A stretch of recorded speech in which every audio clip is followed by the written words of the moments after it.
Nĩ hĩndĩ ya mũcemanio wa gũcirĩra maũndũ megiĩ thayũ kaunti-inĩ ya Kajiado.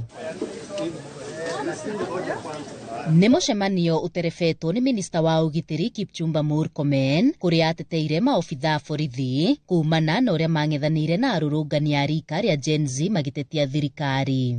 Interestingly, all these people who have been speaking about us, they say nothing about the amount of terror that has been meted on the people of Kenya by anarchists who have banned police stations, banned supermarkets, banned courts, banned vehicles, banned administrative units, to the extent that people even died in Olkalau inside a cell.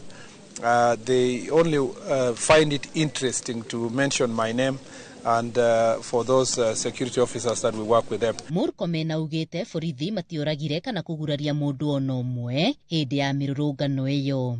Gũkĩrĩ ũguo, augĩte ona mĩrũrũngano ĩngĩ ta ĩyo ĩngĩcokereria, borithi mangĩruta wĩra o ta ũrĩa marutire kũng'ethanĩra na arũrũngani. I am very confident and clear in my mind that myself and the IG and the team have worked diligently within the Constitution, within the confines of the Constitution, to defend this nation.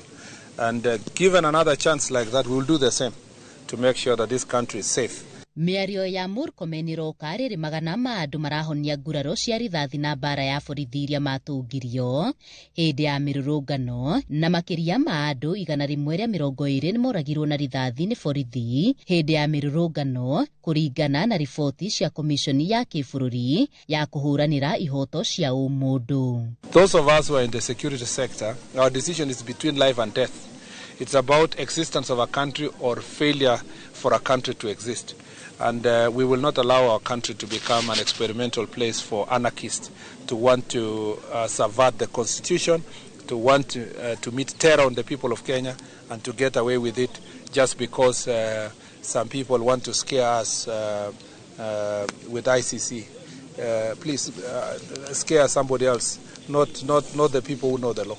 Handũ-inĩ ha Inooro TV kuma kaunti-inĩ ya Kajiado, Getwo Wacuka wa Kĩarĩ.